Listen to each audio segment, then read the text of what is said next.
Hello, welcome to another edition of AM Whiskey Reviews. I am your host, Ben Rosenthal. You will notice that once again I am donning the glasses. I had thought that this competition to see who looks more like David Koresh when wearing glasses might have run its course because my opponent, Ronnie Kurtenbach, seemed ready to concede, to forfeit.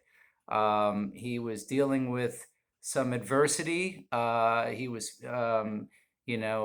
brother had something of there was an incident with his brother, and it involved a propane tank, the closing of his bank account, and a match. And this seemed to have really was beginning to wear on Ronnie, to where it seemed as if the competition could not go on. But he is newly invigorated. It turns out he has won the Powerball. Um, Not the lottery, not the national lottery, but a different kind of Powerball. It's the one that you get from Trixie's Good Time Ranch if you are a repeat customer. And what it does is it has the winner laying supine on a bed, after which a very thick-set Estonian woman busts in and pegs you with a strap on. Ronnie won that competition, and that's what Ronnie likes. That is Ronnie's Buddhist safe place. It is with Vilma, a very thick-set Estonian woman, and not everybody gets the privilege. There, you have to be a repeat customer at Trixie's Ranch, and Ronnie was that, and it could not have happened at a better time. I mean, it could not. He needed that. Sometimes the heavens, they do a little dance around your proverbial life cradle. I don't know I don't know how to put this really, but he's now, his spirits have been buoyed, they've been revived, and so we are back on with the Koresh competition.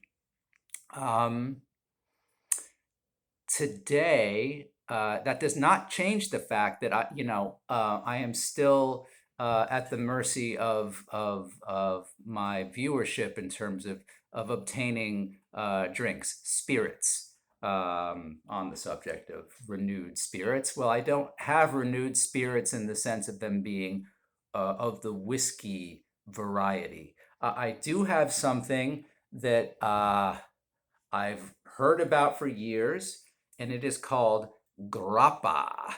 Grappa. Um, I am grappling with the thought of consuming this, you might say. Um, it is a traditional Italian drink, and it's a, I guess, a digestivo. I guess if you're sitting at the piazza and you're looking at the statue of David or the Duomo, or something like that, and you've just had your fava beans. You've really done it up right. Um, this is what you would have. So I'm gonna try it. See, it comes in its own fishnet stocking. Ronnie, this might just be the drink for you. It is wearing a fishnet stocking, and I'm not quite sure. If this were a Cole Porter song, it would say this is Cole Porter's favorite drink because it's saying, "Hey, don't fence me in. Don't fence me in." The Cole Porter song. It's a, look it up if you don't know it.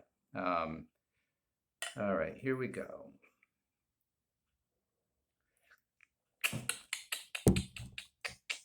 Leap of faith, folks. Leap of faith.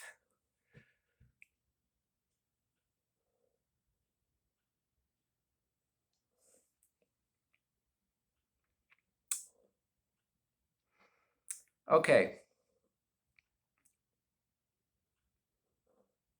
not the not the worst thing I've ever had, but that's a little like saying I don't know that that having electrodes, attached to my jumper cables attached to my scrotum isn't as bad as I don't know, like literally sitting in old Sparky. I mean, that it's within firing range. Evidently what grappa is, okay, is it is the leavings, it is the shavings, it is the husks of olives and grapes, and anything that has had the good things pressed or sapped from it. So all the juice from the grapes that makes wine has been removed by some guy with a mustache stomping it with his feet, or the olives have been pressed, and now it's just the husk, the olive, the oil, the nectar is gone, and it is all the worst things that are left over. And so it really is like this is what happens when you set peasants loose on the world. They come up with stuff like this, people. I mean, these people need to be at lathes. They need to be, out in the fields with the semolina. They can't be allowed to daydream this stuff into existence. I mean, I understand waste not, want not, but sometimes waste, yes, waste, yes. Please, we don't, leave something to the animals, leave something to the herbivores. I don't understand it. Um, eh, uh, this is like bocce without the ball. Like what are you doing? What are you doing? Um, I do like the packaging. I do like the bottling. It is an erotic bottling. It is like there's like an Irving Claw aspect to it. There's a fetishism to the fishnet. But beyond that, I don't know. Like what this is like this is like if Dick Cavett were interviewing just the skin of Katharine Hepburn, like there's none of that like Bryn Mawr, patrician, all the wit and stories about Spencer Tracy and high cheekbones and just the full somatic Katharine Hepburn, but just like a laundry pile of loose skin. And Dick Cavett is sitting there and he's cracking jokes and there's that strange, uncomfortable silence. He's getting nothing back because it's just skin, it's epidermis. And, you know,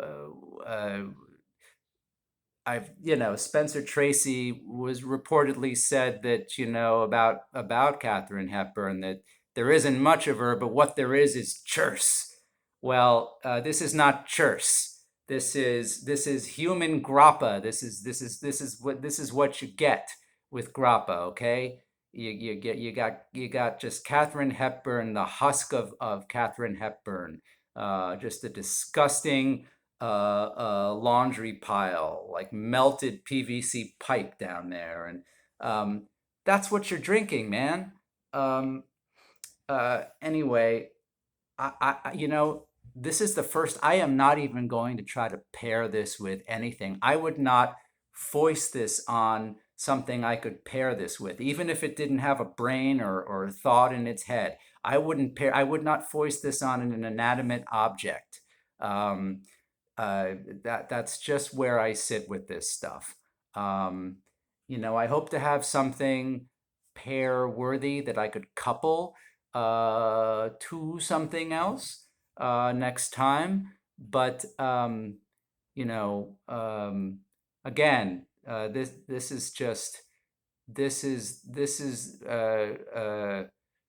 is reason to make people work at a menial job full time so that they don't start to have these you know inspirations, these brainstorms of how what can we do? We've got this disgusting leavings here.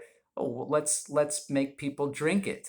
Like this again. This is what happens when the peasantry is allowed to set loose upon the world. Anyway, I thank you all for joining me, and I look forward to seeing you next time. Till then, over and out. And yeah.